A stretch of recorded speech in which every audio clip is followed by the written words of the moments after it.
بسم اللہ الرحمن الرحیم۔ السلام علیکم پیارے بچوں، کیسے ہیں آپ؟ یقیناً ٹھیک ہوں گے، تندرست ہوں گے۔ میں ہوں آپ کی معلمہ مس اقصیٰ زاہد اکبر، اور ہم پڑھ رہے ہیں اردو جماعت چہارم۔ پیارے بچوں، جیسا کہ آپ جانتے ہیں، اس میں ہم نے پہلی ہم خدا دیکھتا ہے اس کا شروع کر رکھا ہے، اور 5 حصوں میں اب تک ہم اس کو مکمل کر چکے ہیں۔ ہماری نظم جو تھی، ہم اس کی پڑھائی بھی ہو گئی، اس کی تفہیم بھی ہو گئی، اس میں موجود زبان شناسی کی مہارتیں، اس کی مشق بھی ہم نے کر لی۔ آج ہم نے اس کو اپنے آخری حصے میں یعنی چھٹے حصے میں پڑھنا ہے۔ یہ ہماری کتاب کی پہلی نظم ہے اور چھٹا سبق اس کا آج ہم پڑھیں گے، اور آج انشاءاللہ ہماری یہ ہم جو ہے خدا دیکھتا ہے یہ مکمل ہو جائے گی۔ آج کے سبق میں آپ جو چیزیں سیکھیں گے، یا آج کے سبق کی تکمیل کے بعد انشاءاللہ آپ جس قابل ہو جائیں گے، وہ چیزیں ہیں یا وہ حاصلات تعلم ہے کہ عبارت میں موجود جدول، تصاویر اور نقشوں میں دی گئی معلومات پڑھ کر نتائج اخذ کر سکیں، پہلی چیز۔ اور دوسری جو مہارت آپ سیکھنے جا رہے ہیں وہ ہے اپنے مشاہدات اور خیالات کو مربوط، رواں اور موزوں انداز میں لکھ سکیں۔ آج آپ نے 2 مختلف چیزیں سیکھنی ہے۔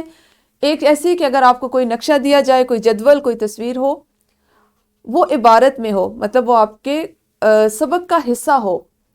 سکھایا تو ہم یہیں سے سکھائیں گے، تو ہم آپ کو یہیں سے نا کہ سبق میں ہو۔ اور اگر آپ کے سبق میں نہیں بھی، ہم راہ چلتے ہوئے جیسے ہم کہیں جا رہے ہوتے ہیں تو راستے میں ہمیں بورڈز نظر آتے ہیں، سائن بورڈز ہوتے ہیں، بل بورڈز ہوتے ہیں، تو ان کو آپ پڑھ سکیں۔ ان میں جو معلومات درج ہوتی ہیں، جو نقشے ہوتے ہیں، ان پہ جو معلومات درج ہوتی ہیں ان کو پڑھ سکیں، ان سے آپ نتائج اخذ کر سکیں، اور آپ اپنے ارد گرد کی چیزوں کا مشاہدہ کر سکیں۔ آپ کے ارد گرد کیا کیا چیزیں موجود ہیں ان پہ غور کر سکیں، اور پھر وہاں جو چیزیں آپ سے جو پوچھا جائے، آپ کا مشاہدہ اتنا مضبوط ہو، اتنا قوی ہو کہ آپ پھر اپنے خیالات کو اس مشاہدے کی روشنی میں اتنے مربوط اور رواں انداز میں دوسروں کے سامنے پیش کر سکیں۔ یہ وہ 2 مہارتیں ہیں جو آپ آج انشاءاللہ سیکھنے جا رہے ہیں۔ اس کے لیے سب سے پہلے میں نے آپ کے لیے ایک سرگرمی رکھی ہے، اور سرگرمی کچھ اس طرح سے ہے کہ نقشے کی مدد سے بیت اللہ کی نشاندہی کریں۔ نقشے کی مدد سے بیت اللہ کی نشاندہی کریں۔ کتاب آپ کی جو درسی کتاب ہے اس میں بھی یہ سرگرمی موجود ہے۔ ہم نے کیا کرنا ہے، چونکہ ہم نقشے، جدول یا تصاویر میں جو معلومات درج ہوتی ہیں ان کو پڑھنا سیکھیں گے، ان سے نتائج اخذ کرنا سیکھ رہے ہیں، تو اس کے لیے نقشے کی مدد سے پہلے ہم نے آج اس کو کیا کرنا ہے کہ ہم نے نقشے کی مدد سے بیت اللہ کی نشاندہی کرنی ہے۔ اب اگر آپ ذہن میں لائیں، آپ جہاں پہ رہتے ہیں، تو آپ ایک خاکہ بنائیں کہ آپ کو گھر سے اسکول آنے تک ایک باقاعدہ ایک راستہ آپ کو پتہ ہے جس پہ سے آپ روز آتے ہیں۔ اگر آپ کو یہ کہا جائے کہ آپ ایک کاپی کے ایک صفحے پہ اپنا اسکول بنائیں، اور وہاں سے وہ راستے جن سے آپ گزر کے آتے ہیں، خواہ آپ پیدل آتے ہیں، بس سے آتے ہیں، گاڑی سے آتے ہیں، تو ان راستوں کو اپنے ایک سائڈ پہ گھر بنائیں اور دوسری جانب آپ اپنا اسکول بنائیں، جہاں بھی جس بھی سمت میں وہ ہے، تو اس کو راستوں سے یا نقشوں سے ظاہر کریں، تو آپ کے ذہن میں ایک خاکہ مرتب ہوگا۔ کیونکہ آپ اس چیز سے واقف ہیں۔ لیکن جہاں پہ آپ کسی چیز سے واقف نہیں ہوتے، آپ کے لیے وہ جگہ نہیں ہے، آپ کے لیے معلومات نہیں ہے، تو آپ کو سمجھانے کے لیے، ہم سب کو سمجھنے کے لیے یا تصاویر کا سہارا لیا جاتا ہے، یا کوئی جدول ایسا بنا دیا جاتا ہے جس میں معلومات درج ہوتی ہیں، یا نقشے ہوتے ہیں۔ عام طور پہ آپ نے دیکھا ہوگا کہ آپ کسی بڑے شہر میں انٹر ہو رہے ہیں، وہاں جب داخل ہوتے ہیں تو وہاں پہ اس کے جو داخلی راستے ہوتے ہیں، ان داخلی راستوں پہ لکھا ہوا ہوتا ہے کہ یہ اس شہر میں کون سا راستہ کس جانب جائے گا، کتنے فاصلے پہ کون سی اہم جگہ ہے یا کون سی منزل ہے، تو وہ آپ کے لیے معلومات میں اضافہ کرتا ہے۔ اب ہم نے کام کیا کرنا ہے کہ ہم نے نقشے کی مدد سے بیت اللہ کی نشاندہی کرنی ہے، لیکن اس سے پہلے ہم کیا کریں گے کہ میں آپ کو آپ کہہ لیں کہ یہ ایک سائن بورڈ ہے، ایک جدول ہے، ٹھیک ہے، یا ایک آپ کے لیے ایک یہ بھی اس کو آپ نقشے کی ایک قسم کہہ سکتے ہیں کہ جس میں آپ کے پاس اس جگہ تک پہنچنے کی معلومات درج ہیں۔ اب ہم یہ فرض کرتے ہیں کہ آپ اس جگہ تک پہنچے ہیں مکہ مکرمہ میں۔ پیارے بچوں، آپ کو پتا ہوگا کہ مکہ مکرمہ میں غیر مسلموں کا داخلہ منع ہے، ٹھیک ہے، تو غیر مسلموں کے داخلے کے لیے وہاں پہ ایک الگ سے راستہ بنایا گیا ہے، الگ سے سڑک ہے، اور مسلمانوں کے لیے داخل ہونے کے لیے ایک الگ سے راستہ ہے۔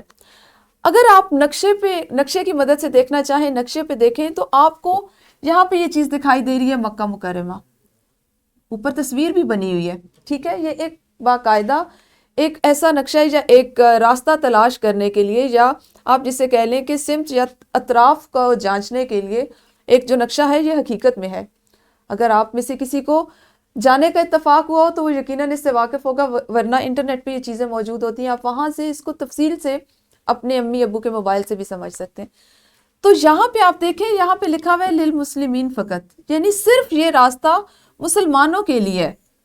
اب یہ نیچے اس سڑک کے جہاں سے یہ راستہ جاتا ہے، یہ تیر اس سڑک کی نشاندہی کر رہے ہیں، ان راستوں کی نشاندہی کر رہے ہیں کہ مکہ مکرمہ کو یہ راستے جاتے ہیں، یہ سڑکیں جاتی ہیں جہاں سے صرف مسلم داخل ہو سکتے ہیں۔ ٹھیک ہے، اسی بورڈ پہ بالکل یہ جو بورڈ ہے اس پہ ساتھ میں سرخ رنگ ہمیشہ توجہ حاصل کرنے کے لیے استعمال کیا جاتا ہے۔ کسی چیز کی جانب آپ کی خصوصی توجہ مبذول کروانی ہو تو وہاں پہ سرخ رنگ کا استعمال کیا جاتا ہے۔ آپ نے کبھی اس چیز پہ غور کیا کہ جب آپ سفر کر رہے ہو تو ہمیں اکثر کوئی ایمبولینس دکھائی دیتی ہے تو اس کے اوپر بھی سرخ رنگ کی بتی جل رہی ہوتی ہے۔ سرخ رنگ کو آپ ہمیشہ توجہ حاصل کرنے کے لیے یا کسی چیز پہ توجہ اس پہ مبذول کروانے کے لیے استعمال کرتے ہیں۔ یہاں پہ بھی آپ دیکھیں کہ سرخ رنگ سے اس نقشے میں بنایا گیا ہے غیر المسلمین، ایسے لوگوں کے لیے راستہ جو مسلمان نہیں ہے۔ اب ان کے لیے راستہ ہے طائف جانے کا، پھر وہاں پہ ایک جگہ ہے اللیث، اس پہ جانے کا، اور جیزان پہ جانے کا۔ نیچے آپ کو اسی طرح سے یہاں پہ بھی تیر کے نشان نظر آ رہے ہیں۔ اب آپ دیکھیں کہ یہ راستہ چونکہ یہاں سے ہم مکہ میں داخل ہوتے ہیں اور یہاں سے یہ لوگ جس جگہ پہ یہ ہے سڑک کی جس جگہ پہ یہ نقشہ موجود ہے وہاں سے یہ لوگ ان شہروں کو جا سکتے ہیں، یعنی وہ سیدھے نہیں جائیں گے بلکہ وہ اپنے راستے کو، اپنی گاڑیوں کے رخ کو اس طرف موڑ لیں گے اور ان سڑکوں پہ سے سفر کریں گے۔ اس طرح سے اگر ہمارے پاس کوئی معلومات، ہم نے کسی چیز کو دیکھنا ہو، ہم نے کسی راستے کے بارے میں جاننا ہو تو اس طرح سے ہم نقشوں کی مدد سے اس راستے تک، اس منزل تک پہنچ سکتے ہیں۔ کام ہم نے کیا کرنا ہے کہ ہم نے نقشے کی مدد سے بیت اللہ کی نشاندہی کرنی ہے۔ ٹھیک ہے، نقشہ ایک میرے پاس موجود ہے، ٹھیک ہے، اس پہ آپ کو اندازہ ہو رہا ہے کہ یہ عام طور پہ جو نقشے بنے ہوئے ہوتے ہیں وہ چونکہ سیٹلائٹ سے بنائے جاتے ہیں تو وہ اس پہ جو بین الاقوامی ایک زبان انگریزی اس میں لکھا جاتا ہے، آپ اس سے سمجھ سکتے ہیں۔ میرا مقصد یہاں پہ صرف آپ کو نقشے کے ذریعے، نقشے میں درج معلومات بتانا یا اس کے ذریعے تلاش کرنا ہے۔ ٹھیک ہے، یہ ایک نقشہ ہے جس پہ آپ کو یہاں پہ یہ سعودی عربیہ نظر آ رہا ہے۔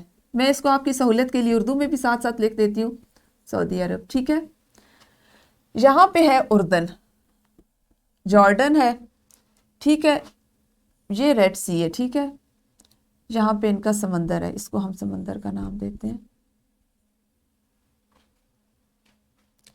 یہ اب جو جگہ آپ کو نظر آ رہی ہے، یہ آپ کو یہاں پہ یہ جو سرخ اس لکیر کے ساتھ یہ نظر آ رہی ہے، یہ ہے مکہ۔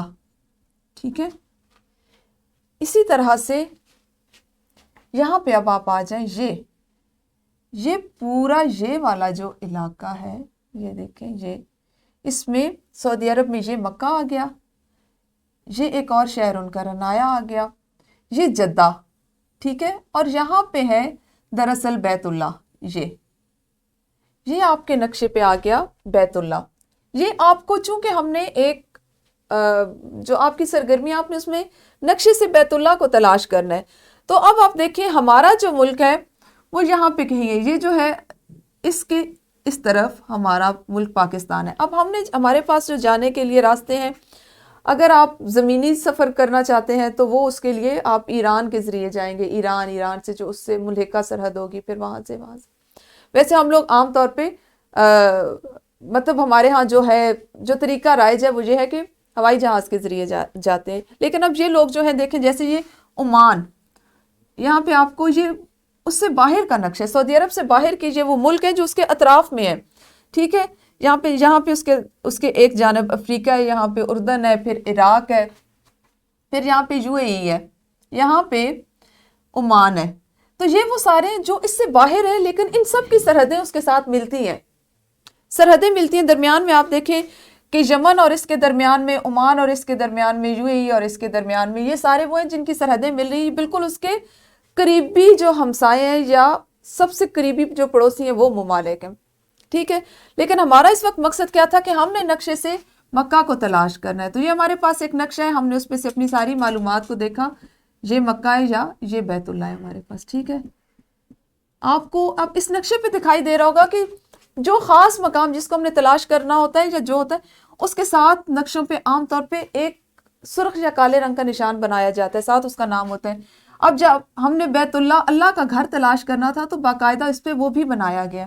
تو اس طرح سے آپ کوئی بھی نقشہ اگر آپ انٹرنیٹ سے کھولیں یا آپ کی کتاب میں, جیسے آپ کی جو معاشرتی علوم کی کتابیں ہیں ان میں مختلف نقشے ہیں, آپ ان سے بھی بہت سی معلومات حاصل کر سکتے ہیں. تو مقصد یہ ہے کہ آپ نے اگر کہیں پہ جانا ہو یا آپ کے پاس کوئی نقشہ ہو تو اس میں آپ نے معلومات کیسے دیکھنی ہے, اس جگہ تک کیسے پہنچنا ہے, آپ کو پتا ہو کہ اس کے راستے کیسے جا رہے ہیں, اور جو اس کے ارد گرد لائن لگائی گئی ہے, لکیر لگائی گئی, اس کا کیا مقصد ہے کہ اس جگہ تک وہاں پہ اس کے وہ جو حصہ ہے وہ اس جگہ پہ ہے جس کو آپ تلاش کر رہے ہیں. ٹھیک ہے, دوسرا آج آپ کرنے جو کام کرنا ہے وہ ہے عملی منصوبہ. آپ کو پتہ ہے آپ نے دیکھا ہوگا آپ کی کتاب میں ہر سبق کے آخر میں ایک عملی منصوبہ دیا گیا. ہر سبق کے آخر میں ایک عملی منصوبہ ہے. اس کا مقصد یہ ہے کہ آپ صرف پڑھیں ہی نہیں بلکہ آپ اس میں جو چیزیں سیکھی ہیں اس سے متعلقہ جو چیزیں ہیں ان کو عملی زندگی میں بھی کریں, آپ کو کرنا بھی آئے اور آپ تلاش کریں. ٹھیک ہے, ہم نے آپ جو چیز سیکھنی تھی یا جو آپ کا آج مقصد تدریس ہے وہ یہ ہے کہ آپ مشاہدہ کریں. ہم نے چونکہ حمد پڑھی تو ہم میں آپ نے اللہ تعالیٰ کی بنائی ہوئی بے شمار چیزوں کے متعلق پڑھا. اب آپ کو کیا کہا جا رہا ہے کہ آپ مشاہدہ کریں, غور کریں, اپنے ارد گرد اللہ کی بنائی ہوئی چیزوں پہ غور کریں اور پھر اپنے خیالات کو, یہ آپ کا حاصل تعلم تھا, آپ کو آج سکھانے کا مقصد ہے کہ آپ مشاہدہ کریں. آپ کے مشاہدہ کرنے کی جو حصہ ہے یا آپ کے مشاہدہ کرنے کا جو انداز ہے یا آپ کے مشاہدہ کرنے میں اس میں آپ تیزی لائیں, آپ اپنے ذہن کو حاضر رکھ کے چیز پہ غور کر سکیں اور پھر اپنے خیالات کو مربوط اور رواں انداز میں بیان کر سکیں. زبانی بھی ہو سکتا ہے, لکھ کے بھی ہو سکتا ہے, یہ آپ کے اس وقت کی صورتحال پہ منحصر ہے. آپ کے عملی منصوبہ جو کتاب میں شامل ہے وہ ہے کہ اپنے ارد گرد کا مشاہدہ کریں. اب ارد گرد آپ کے بہت سی چیزیں, اگر آپ گھر کی میں جا کے دیکھیں تو اپنے ارد گرد کا دیکھیں. گھر سے اسکول آتے ہوئے یہ ایک بہترین آپ کے پاس مشاہدے کے لیے وہ وقت ہے, وہ موقع ہے کہ اسکول سے گھر آئیں اور اس راستے کے درمیان میں, اسکول سے گھر کے درمیان میں جتنی بھی چیزیں ہیں ان کا مشاہدہ کریں اور اللہ تعالیٰ کی دی جانے والی نعمتوں کی تصاویر چسپاں کریں. اب آپ نے یہاں پہ 2-3 کام ہیں. آپ نے ایک تو مشاہدہ کرنا ہے, اپنے خیالات کو مربوط اور رواں کرنا ہے, اور اس کے بعد مٹی کی اہمیت اور ضرورت پر ایک مربوط عبارت بھی لکھنی ہے. ٹھیک ہے, ہم کیا کریں گے کہ میں آپ کو اس کو کرنے کا طریقہ بتا دیتی ہوں, مکمل اس کو آپ خود کریں گے اور اس نہج پہ چلتے ہوئے آپ کی آسانی کے لیے میں کر رہی ہوں, آپ اس کو مکمل کر لیجئے گا. ہم نے کیا کیا کہ جیسے میں اگر آپ کو اپنی مثال دوں تو اپنے گھر سے دفتر آتے ہوئے مجھے اللہ تعالیٰ کی بے شمار نعمتیں اور بے شمار چیزیں دکھائی دیتی ہیں. انسان ہیں, جانور ہیں, اس ارد گرد میرے آتے ہوئے سڑکوں پہ بے شمار درخت ہیں, پودے ہیں, پودوں پہ رنگ برنگے پھول لگے ہوئے ہیں. آپ اندازہ کریں کہ ہر پودا دوسرے سے مختلف ہے, ہر پھول دوسرے سے مختلف ہے, اس کا رنگ مختلف ہے, اس کی شکل مختلف ہے, اس کی ساخت مختلف ہے. تو بے شمار چیزیں جو آپ کو دکھائی دیتی ہیں. آپ نے مشاہدہ کرنا ہے, پھر آپ نے غور کرنا ہے کہ ہمارے پاس اللہ تعالیٰ کی کون سی نعمتیں. ویسے تو میں نے آپ کو بتایا کہ اللہ تعالیٰ کی اس قدر نعمتیں ہیں کہ ہم ان کا شمار کرنا چاہیں تو کبھی نہیں کر سکتے, لیکن اگر ہم غور کریں بہت سی چیزیں, جیسے میں نے پہلے بھی آپ سے بات کی کہ ہمیں لگتا ہے کہ ہمارے انسان کی حیثیت سے ہم سانس لیتے ہیں, ہم زندہ ہیں, ہم جان والے ہیں, جان رکھتے ہیں, تو ہوا ایک بہت بڑی نعمت ہے. اگر ہوا نہ ہو تو ہم سانس نہیں لے سکتے. پانی, ہم پانی کے بغیر زندہ نہیں رہ سکتے. اسی طرح سے ہمارے والدین, ہمارے ہاتھ پاؤں دیکھیں, ہمارا جسم, ہمارے جسم کا ایک ایک عضو کتنی زیادہ بڑی نعمت ہے. فرض کریں خدا نخواستہ اللہ نہ کرے اگر ہماری آنکھ میں درد ہو تو ہمیں لگتا ہے ہمارے پورے جسم میں تکلیف ہے. یہ اتنی چھوٹی سی نعمت ہے. اگر ہمیں زبان پہ سے ہم ذائقہ نہ محسوس کر سکیں تو ہمیں دنیا کی ہر چیز بد ذائقہ لگے, ہمیں اس میں کوئی مزہ نہ آئے, کوئی لذت نہ آئے, تو یہ ساری کیا ہے, یہ سب اللہ کی نعمتیں ہیں جو اس نے ہمیں عطا کر رکھی ہیں. ہم نے کیا کرنا ہے, آپ کے لیے جو کام ہے وہ یہ ہے کہ آپ نے اللہ تعالیٰ کی مختلف نعمتوں کو چسپاں کرنا ہے. اس کے لیے آپ بہتر تو یہ ہے کہ آپ ایک چارٹ پیپر لے لیں اور کسی پرانے رسالے سے, اخبار سے, یا اگر آپ کو اچھی تصاویر ملتی ہیں تو آپ ان کو لیں. میں نے مختلف تصاویر لی ہیں آپ کے لیے اللہ کی نعمتوں کی، ٹھیک ہے، اور ان کو آپ نے چارٹ پر چسپاں کرنا ہے، اس پر چپکانا ہے، ٹھیک ہے۔ میں کچھ تصاویر لائی ہوں جو میں ابھی آپ کے سامنے ہی چپکاؤں گی تاکہ آپ کو اندازہ ہو کہ آپ نے اس کو کس طرح سے کرنا ہے۔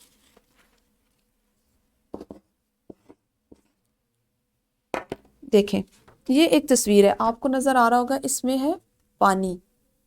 ہم پانی کے بغیر زندہ نہیں رہ سکتے، ہمیں پانی چاہیے، جانوروں کو پانی چاہیے، پودے ہیں تو ان کو زندہ رہنے کے لیے، پھلنے پھولنے کے لیے پانی چاہیے، اور پانی کے لیے تو خاص طور پہ اللہ تعالیٰ نے پانی کی اپنی ایک مخلوق بھی بنائی ہے۔ تو میں یہاں پہ لگاؤں گی ایک تصویر اللہ کی نعمت کی، پانی، ٹھیک ہے، اور میں یہاں اس سے پہلے لکھ دیتی ہوں اللہ کی نعمتیں۔